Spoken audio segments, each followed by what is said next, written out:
Unfortunately, one thing we've seen a lot on our roads lately, accidents. So what do you do when you're in one? Just some good reminders and tips to keep in mind. Joining us now with more on this is owner and lawyer of Pacific West Injury Law, Chris Helmick. Chris, hey, good to be with you. And it is an unfortunate reality. We are seeing more and more traffic incidents. In fact, I was sharing with you in 2021, we saw more deadly accidents than we've seen in more than a decade. So it definitely is an issue. Yeah. Definitely. I mean, if it gets worse, there's more cars on the road. It's bound to happen, unfortunately. Yeah. But that's we're here to help out any way we can. All right, well, let's get to it. Okay, so some of the first thing, when you have an accident initially, it's just shocking, it's jarring, right? So maybe you're not processing the way that you should. If you had to break down maybe your top 3 things that you need to be thinking of or keep in mind when you have that accident, what would that be? And that's the toughest part. I mean, you're obviously in an accident, you could be injured immediately, and it could be pretty severe. So, number one thing, if you are able to, you want to get to safety first, right? Away from out of the traffic. But if you can take pictures of damage, that's important. Talk to the other person, get the cops out there. The cops being on the scene, doing the report also helps out getting the story straight and everything from both parties. So right, and now they've gone back to the practice of even if it's a non-injury accident, you can still call the police and they can come out and assess or give you the reports that you need from the situation.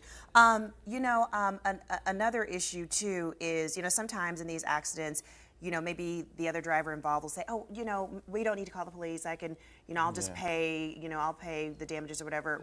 Your thoughts on that? Definitely don't do that. It's always better to get the police involved just because you're going to have issues later on when it comes down to the insurance companies getting involved, and then they're going to say, they could say something else, and no, I never did that. I never paid him any money. Right. So it's just better to get police involved, have them do their full report, and then there's none of that weird things that possibly could happen. So just keeping things above board, basically. I know it's a little different scenario when you have, and unfortunately we have a lot of these too. We all know in this community, pedestrian versus vehicle incidents and situations that unfold as a result of that. What advice do you have to pass along when it comes to those situations? Well, I mean, any of those type of accidents are definitely severe. I mean, when you have a pedestrian and a car involved in an accident, it could be a lot worse. So it's important for any driver out there to be cautious of when they see pedestrians on the roadway and try to be as careful as they can when they see that type of thing. So so they don't hit anybody.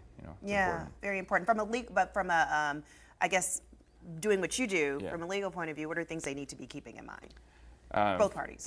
Well, if a pedestrian does get hit by somebody in a car, it's the same scenario. If they're able to call the police, you want to get the police out on the scene as soon as possible, just to try to figure out who was in the wrong, and try to make sure that everything's properly documented. Yeah, documentation key, I think, when it's all said and done, because you can actually back up what you're saying, and then when it comes to claims and things of that nature, it can move forward without a whole lot of chaos. So, Chris Helmick, thank you very much from Pacific West Injury Law. I mean, ultimately, when it's all said and done, we want people to be safe. Absolutely. Yeah, Thanks all right, Chris, thank you.